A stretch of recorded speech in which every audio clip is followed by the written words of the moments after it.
mọ́mí Esabod wọ́n ti sọ̀rọ̀ sókè o lórí ọ̀rọ̀ tí Alhaji Oríyọmí Hamzat èyí tí wọ́n sọ wípé àwọn kan ń lépa ẹ̀mí àwọn. Bẹ́ẹ̀ ni àwọn kan ti kóra jọ láti jó iléeṣẹ́ wọn. Wọ́n jáde wọ́n ní àwọn ń fi àsìkò yìí sọ fún àwọn èèyàn torí wípé tí àwọn nǹkan tí wọ́n láwọn ò ṣe yìí tí ó bá fi lè ṣẹlẹ̀ kó má dàbí ẹni wípé àwọn ò ké sáyé. Wọ́n nítorí látìgbà tí àwọn ti darapọ̀ mọ́ àwọn olóṣèlú òun lójú àwọn tí ń rí oríṣiríṣi bẹ́ẹ̀ létí àwọn ń gbọ́ oríṣiríṣi. Wọ́n ní bí àwọn tó ń lépa láti gbẹ ẹ̀mí àwọn lójijì àti àwọn tó ń gbèrò láti jó iléeṣẹ́ àwọn àti àwọn tó ń gbèrò aburú lóríṣiríṣi òun làwọn ti rí. Wọ́n láwọn ò kí ń ṣàpàyàn bẹ́ẹ̀ sì ni àwọn ò sí lára àwọn tó ń jẹ̀yàn gbé. Wọ́n ní oríṣiríṣi ẹ̀sùn òun ni wọ́n ń gbìyànjú láti wé mọ́ àwọn lọ́rùn. Ìdí nìyí tí àwọn fi pariwo síta. Eléyìí ló jẹ́ kí mọ́mí Esabod kún sọ̀rọ̀ lórí ọ̀rọ̀ náà. Tẹ́ ẹ̀ bá gbàgbé níbi ọdún bíi mélòó kan sẹ́yìn ṣé ni àwọn kan parapọ̀ tí wọ́n lọ gbé òkú èèyàn sí inú mọ́tò Alhaji Oríyọmí tí ọ̀rọ̀ náà tó sì di wàhálà sí wọn lọ́rùn. Kódà lórí ọ̀rọ̀ náà wọ́n sá kúrò ní orílẹ̀-èdè Nàìjíríà. Lára àwọn tí wọ́n ràn wọ́n lọ́wọ́ ní àsìkò ìgbà náà lọ́hùn ara wọn náà ni mọ́mí Esabod wà. Tó fi jẹ́ wípé ọ̀rọ̀ náà nígbà tí wọ́n padà yọjú sí Nàìjíríà wọ́n papà tí wọ́n mọ́lé tí wọ́n di èrò ẹ̀wọ̀n lórí ọ̀rọ̀ wípé wọ́n gbé òkú èèyàn sínú mọ́tò wọn. Ẹ̀yin tèmi kó tiẹ̀ tó di wípé wọ́n darapọ̀ mọ́ àwọn olóṣèlú rárá. Oríṣiríṣi ló ti ṣẹlẹ̀. Lára àwọn nǹkan tó tún rúgbó bọ̀ yìí òun ló jẹ́ kí mọ́mí Esabod kún jáde kún wá sọ̀rọ̀ lórí ọ̀rọ̀ náà torí wípé nígbà tí èyí tó ṣẹlẹ̀ gbogbo ẹ̀ ni wọ́n mọ̀ sí. Gẹ́gẹ́ bí mo ṣe sọ wọ́n pẹ̀lú àwọn tí wọ́n ran Alhaji Oríyọmí lọ́wọ́ nígbà tí wọ́n wà ní ibi tí wọ́n sá pamọ́ sí nígbà tí wọ́n ń lépa ẹ̀mí wọn ní ọdún náà lọ́hùn. Mama Esabod wọ́n sọ̀rọ̀ tó pọ̀ nínú fídíò yìí tó sì jẹ́ wípé ó mọ ọgbọ́n dání. Ẹ jẹ́ ká gbọ́ nǹkan tí màmá sọ nínú fídíò náà. If you're a freedom fighter, it is very, very hard to partake in politics. Look at what Oriyomi is facing today. It's similar to what Sowore has been facing. Just like Esabod now, if I say I want to be a politician, the same problem I will face. The problem we freedom fighter we have, and the truth sayer we have, is that once you are saying the truth, you are a threat to any government. Nígbà tí Oríyọmí sọ pé òun fẹ́ gbé àpótí ìdìbò, I said it first day wípé ó máa hard fún Oríyọmí.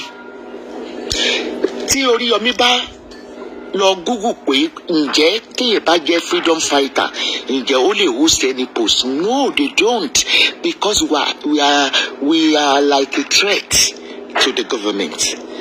Because how we the way tí Oríyọmí fi máa ń sọ òtítọ́ definitely kò ní lè cooperate tó bá débẹ̀.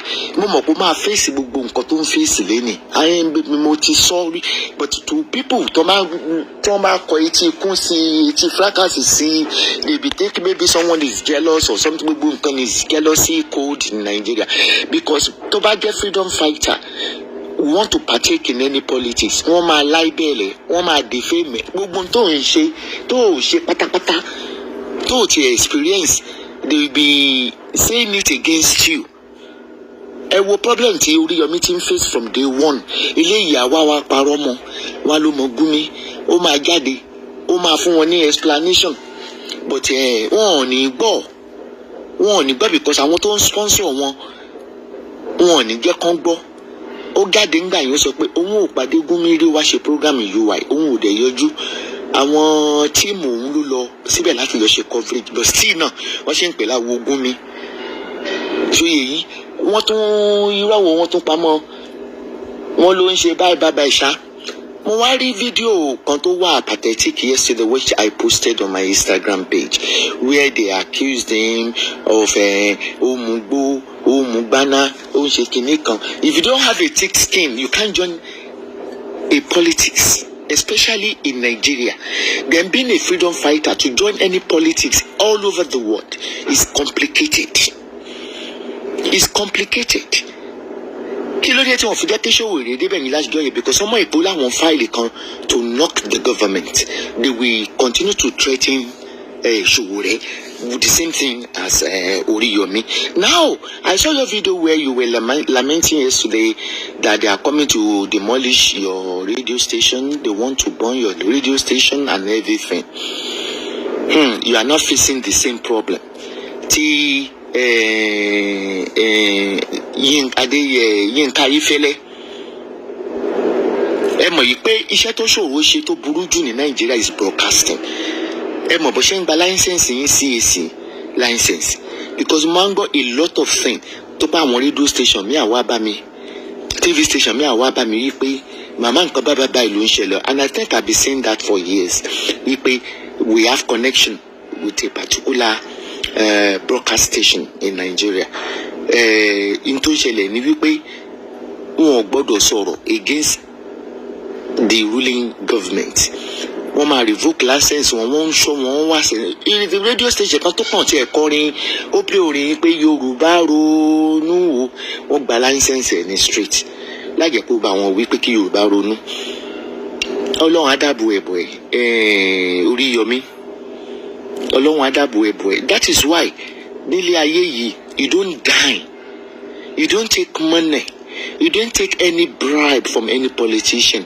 Èyí tó fi pín ilé náà náà máa fi gé ẹ jẹ like a speculation wípé Mákindé ló bẹ́ẹ̀ kọ́ radio station yẹn nígbà tí nǹkan dùn láàrin ẹ̀yin méjèèjì. That is why you don't build your tent around any politician. You don't, because once you build your tent around them, you have to serve them for the rest of their life. Àwọn ọmọ nínú pé èèyàn opt out wípé èèyàn kúrò pé kinní kan mo bí ìyẹn ló ń ṣẹlẹ̀ then mi ò mọ àwọn tó ń threat ẹ because he indicate it. So I won't point a finger on anyone, but one thing I want to tell Makinde wípé tó bá yẹ pé Makinde ló ń ṣe then Makinde you have the same problem you are having with Oriyomi. The same thing the APC are threatening you, the same thing they want to eradicate you, the same thing they are not accepting your new party APM, the same thing. So èmi ò rò pé ó yẹ kí ìmọ̀rú ìjà tó wà láàrin wa ti Oriyomi Hamzat just like ìgbà tí Oriyomi Hamzat tó jáde tó ní àwọn ọmọ tó ń help ẹ mà àwọn ọmọ tiktokers méjì yẹn mi thinking tanker bí nǹkan àyè pé wọ́n threatening òun ṣoore fún. It's the same thing with you because Mákindé náà ṣoore fún ẹ. Bí ilé ayé ṣe rí nìyẹn it's just a vice versa ni mi ò ṣe rely hope mi on any politician. Tí politician bá ní pé kí n bá òun campaign ó gbọ́dọ̀ sanwó ni mi ní ṣe lọ́fẹ̀ẹ́ màmá ìpín mo ti gbowó mi mo ti sojú nù. Mi ní ṣe pé mo fẹ́ favour wọn. I want to know ṣé mo fẹ́ jẹ commissioner ni àbí mo fẹ́ jẹ minister àbí mo fẹ́ gba contract. That is why you pay as you go ní broadcast tèmi. Pay as you go. Even if you want to lend my voice for any issue, it's pay as you go. I don't do free job. The same way you are registered, I'm registered as well. So, ẹ fi ìdènú dẹ́n Oriyomi take it easy. Like the way to fi kálẹ̀ mi ní ẹ̀gàn mi ní sọ́sítà because ẹlòmíì they can be in disguise to burn your radio station. Ó mọ̀ pé kò sí bí a ṣe lè ṣe oore fún arara láyé yìí especially Yorùbá. Àwọn tí ó ń gbádùn ayé jù láyé nílẹ̀ Yorùbá ni àwọn tí ò ṣoore fún tí ò bá ṣoore fún Yorùbá. Torí pé ọwọ́ tó fi bọ́ wọn náà ló máa gé jẹ. Ó rí pé mo máa wà fún lójú ní orí péjì mi wípé tí n bá fún ẹ lówó mi ò fún ẹ pé kó favour mi o, mi ò fún ẹ pé kó support mi o, mò ń yọ sádàkà tó because I'm not religious, mi ń ṣe Christian, mi ń ṣe Muslim. Ìdá mẹ́wàá ni mò ń yọ fún yín tí mo ṣe ń fún yín lówó. Ẹ má sùn mọ́ mi, ẹ má wà dúpẹ́ lọ́wọ́ mi torí pé ẹni tó bá ṣoore fún ló máa kọ́kọ́ hàn tí ẹjọ́ ẹni tó ṣoore fún lọ. Tí a bá wo reason ìgbà míì tó bá náwọn olówó kan wọn ò ń ṣoore, tí a bá wò náà àwọn tó dájú yẹn ẹ̀mí mi wọ́n máa gùn. Ẹni tó bá ń ṣoore jù ló máa ní problem láyé, tó bá ń ṣoore jù ló máa ní problem. Ó kú bẹ́tà kéèyàn bọ̀tá ẹlòmíì wọ́n ti bí irú èmi báyìí, mo ti ń fúnyàn lówó as far back as 2013. Wàláì bí máa ní kí n ṣe gbogbo owó tí mo ti dash out, wàláì yóò kọ́ Cocoa House. But Ọlọ́run mò ń ṣe fún torí owó afúnni ń gbẹ, but ebi ò ní jẹ́ kó súnmọ́ mi. So the only thing I can be appealing to the Oyo State government, mi ò tí ì mọ àwọn tó ń plan láti ṣe kìnìún yẹn. Kò yẹ kó not kí n ṣe gbogbo nǹkan tí àìmọye gbogbo nǹkan tí mo máa rí tí mi ń sọ lórí Facebook yìí. Àìmọye gbogbo ilé tó bá kọ́ báyìí wọ́n á wá bí wọ́n ṣe máa bìwó lulẹ̀, which is ilé orí social media.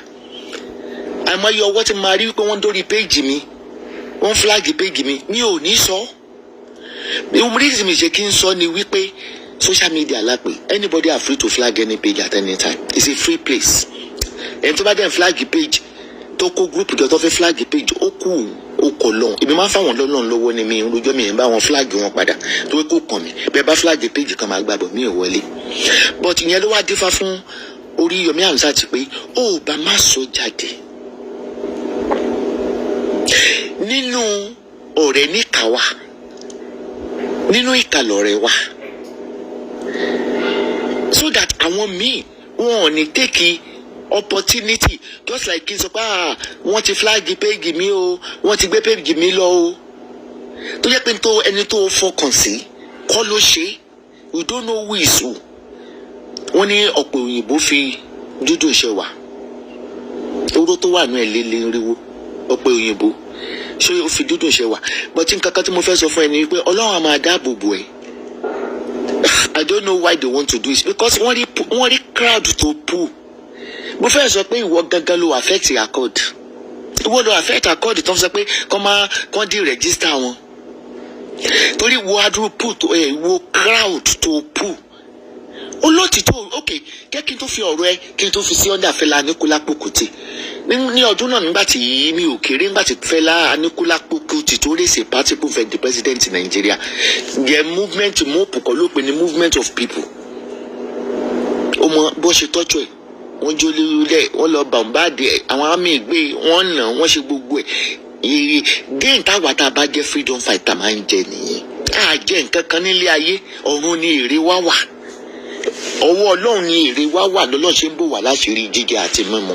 Ọlọ́run máa ń san fún wa lórí àwọn ọmọ wa torí pé a ní rí ire gbà lọ́wọ́ àwọn tẹ́ ń jà fún. Àwọn tó ń jà fún gan ló máa attack ẹ. Àwọn tó ń jà fún ló máa attack ẹ. Èmi kò mọ̀ yìí pé Ìbàdàn lè appreciate Oríyọmí pẹ̀lú gbẹnu sí Mike. Ẹ wo èrò lẹ́yìn ẹ̀ bí ò tí ì rí campaign grant tó ní adúrú èrò tó ní. Ṣùgbọ́n threat ló jẹ́ ẹ̀. Tádé pé o sọ nísìsiyìí pé ọ̀nà APC ló ti fẹ́ gbọ́ umbrella wa kúrò ní pọ́blẹ́mù torí APC nísìnyí wọ́n ti sọ Nàìjíríà di one way party, one party ni. PDP tán fi sílẹ̀ because wọ́n mọ̀ pé kò séyìn kankan mọ́ nínú PDP ni wọ́n ṣe cancel gbogbo other parties.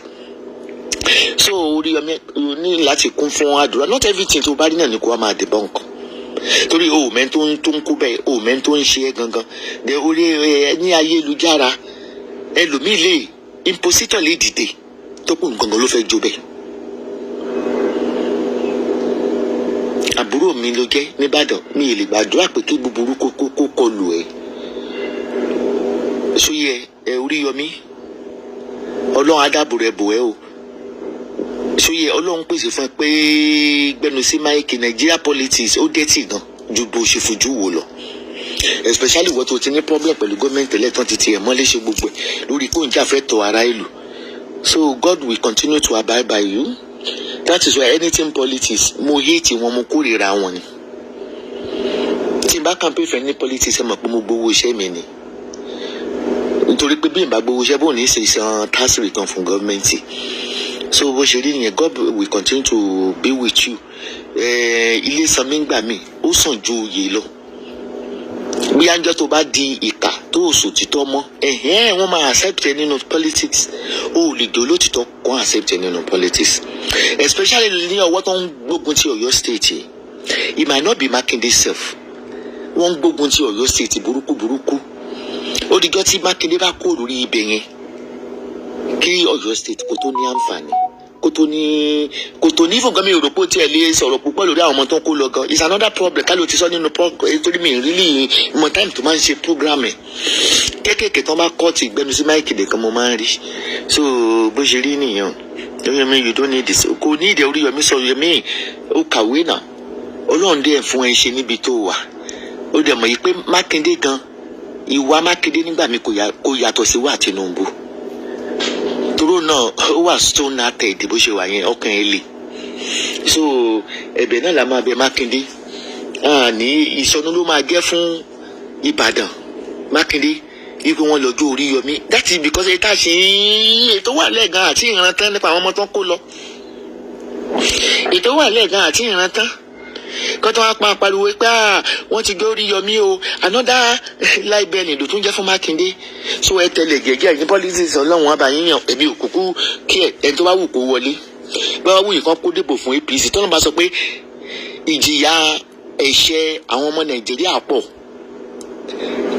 ìtàgẹ̀sílẹ̀ àwọn ọmọ Nàìjíríà pọ̀ definitely ọlọ́run á gbé gọ́ọ̀mẹ̀ntì tí ó mọ̀ ní wọn lára eléyìí ti kọjá àdúrà ní ṣọ́ọ̀ṣì bẹ́sẹ̀ bá ti pọ̀jù lára àwọn ọmọ Nàìjíríà mọ́ àwọn pásọ̀ Muslim gbogbo wọn ẹni tí ó mọ fìyà jẹ wọn náà lọ tí wọ́n dì sáfù gọ́ọ̀mẹ̀ntì tó ń rúlù wọn tí wọ́n ní pé tèmi ni pé I'm just a broadcaster ẹni ní òsì tó bá rí just like bí mo ṣe ń gbéṣẹ́ VDM of course whatever is trending I don't do discrimination here I'm for everybody so that is it irú bí VDM bó ṣe ní èrò tó pọ̀ yẹn ẹni kó sọ pé ó fẹ́ ṣe ìdìbò lọ́la bó ṣe máa pa ni olóòótọ́ òkè ń rúlù country bó ti ń sọ kíní ìfọ̀yẹ́ freedom mo research ní freedom fighter òkè ń rúlù country tó pé wọ́n mọ̀ pé gbogbo àwọn loopholes yẹn lè máa ká ṣeré ẹ̀ jáde God be with ọlọ́run á dá wọn mọ̀ ẹ́ sí ò ní rógun wàhálà o ilé tó kọ́kọ́ níjó náà ńgbà VDM ní àwọn tóògì Ìbàdàn gbogbo ni mi ìgbà àgbà tí ìyèpò rí wọn burú àwa wí tán ìwọ pa ló péré ẹni tí Wike ẹni Mákindé mọ̀ nípa wíwá VDM ní Ìbàdàn how does that sound to your ears? Why discrimination? Òbí wá sí Ìbàdàn sọ wípé Mákindé ló ní kó wá o Wike ti wá Ìbàdàn even Gumi yìí ti wá sí Ìbàdàn and VDM came to Ìbàdàn. What does that got to do with the government? What does that got to do with Mákindé? I think we are one citizen and it's a free land. You can go anywhere. What does that mean? Of course, Mákindé will appreciate VDM. I too will appreciate VDM. Because I used to say the majority of the cases to man treat, they are from Igbo land. Ó lè sọjú nù ìwọ wèrè kan wá sọ̀rọ̀ lórí Instagram tí mo play wípé why tó fi lọ sí kinní kan. You see, don't be selfish APC. I know, because just have this in your mind. Tinubu will never relegate any power. He will never leave that seat in the next 20 years. You know reason why? Because he's a master planner in politics. He created politics. All these people in the other party, they all trained under Tinubu. Just like what you used to say on social media, that the people that they come for Esabod are the ones facing Esabod. It's a normal thing. It's the people you trained that they will come against you. He trained majority of the people in the PDP, PPP and everything. They were once under him. Like now, if they come for me, you started abusing me. I won't get weaker. I will face you. The same thing Tinubu is doing. A leader will never surrender his sword for his servant. So, we are only trying me. I know I'm not, if I see anything, we all know that during APC, Buhari, late Buhari and everybody, and bandits everywhere. Bandits everywhere. People are just scared of Tinubu regime because of insecurity. Abẹ́rẹ́ ọ̀rọ̀ lẹ́gbọ́ yìí o tí mọ̀mí Esabod èyí tí wọ́n ti sọ. Kí ni tẹ́yìn náà rò lórí gbogbo ọ̀rọ̀ tó wà ńlẹ̀ yìí? Gbogbo ìdáhùn yín ẹ fi sí orí comment section. Ẹ jẹ́ ká jọ sọ, ẹ jẹ́ ká jọ gẹ́gẹ́ bí ìṣe wa. Abẹ́rẹ́ wípé nǹkan ń bẹ.